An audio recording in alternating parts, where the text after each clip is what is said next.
लोकसभा चुनाव के नजदीक आते ही नेताओं के शब्दों की धार भी तेज हो जाती है। प्रदेश की वीआईपी सीट उचाना को लेकर ताजा बयान बीजेपी नेता प्रेमलता सिंह ने दिया है। बीजेपी नेता ने डिप्टी सीएम दुष्यंत चौटाला को चैलेंज करते हुए कहा कि वो चाहती हैं कि दुष्यंत उचाना से चुनाव लड़ें।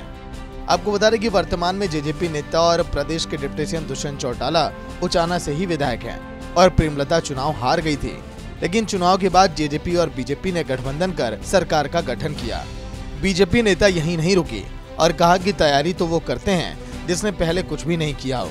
हम तो 1972 में जब उचाना बना भी नहीं था तब से यहाँ पर काम करते आ रहे हैं। सुनिए दुष्यंत चौटाला को लेकर बीजेपी नेता ने क्या कुछ कहा। दुष्यंत का जिसने प्रेस कॉन्फ्रेंस करी थी कल चंडीगढ़ में, उसने अभी भी यही बात की है कि मैं उचाना से ही चुनाव लड़ूंगा। हम तो कहते भी लड़ो, अच्छी बात है, क्योंकि 2019 में जो चुनाव में उनको भारी बहुमत से यहाँ से जिताया और डिप्टी सीएम बनाया, अब वो कितने पानी में है इसका पता तो तभी लगेगा ना जब वो यहाँ से चुनाव लड़ेंगे।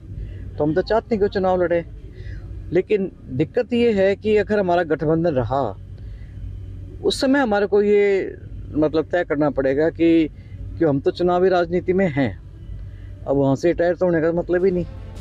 लोकसभा चुनाव को लेकर बीजेपी नेता ने अपनी बात कहते हुए कहा कि मुख्यमंत्री मनोहर लाल पहले ही कह चुके हैं कि सभी 10 सीटों पर कमल खिलेगा। लोकसभा में बृजेंद्र सिंह को पार्टी मैदान में उतारती है तो उनकी जीत पक्की है। हम उन लोगों में से नहीं जो पीछे हट जाएंगे। बीजेपी अपने आप में बहुत सक्षम है। जेजेपी को तो बैसाखी का सहारा बीजेपी के नाम का मिला हुआ है। जेजेपी चाहती है कि बीजेपी के नाम से वोट ले लें, लेकिन बीजेपी का कार्यकर्ता नहीं चाहता गठबंधन कायम रहे। मनोहर लाल जी का उन्होंने कहा कि पिछले बार भी हमने 10 की 10 सीटें पे कमल खिलाया था और अब के बार भी हम 10 की 10 सीटों पे कमल खिलाएंगे। इससे स्पष्ट है कि बीजेपी किसी गठबंधन में चुनाव नहीं लड़ेगी, वो 10 की 10 लोकसभा अपने आप लड़ेगी। और लोकसभा में बृजेंद्र सिंह को अगर पार्टी उम्मीदवार के तौर पर उतारती है तो निश्चय उसकी जीत पक्की है। और उसके बाद लोकसभा के बाद विधानसभा के चुनाव हैं, क्योंकि बार बार ये भी बातें आती हैं कि गठबंधन तो नहीं रहेगा, क्योंकि बहुत से लोगों से एमएलए से भी एक्स एमएलए से भी उन्होंने कुछ सवाल जवाब करे थे कि आप चाहते हो कि गठबंधन रहे, तो वो कहते हैं नहीं, हमारे को कोई ज़रूरत नहीं है, कि हम अपने आप में बहुत सक्षम हैं, हमारे को गठबंधन की ज़रूरत नहीं है। और जेजेपी को इसलिए है कि जेजेपी तो खुद बैसाखी का सहारा मिला हुआ है बीजेपी का नाम का।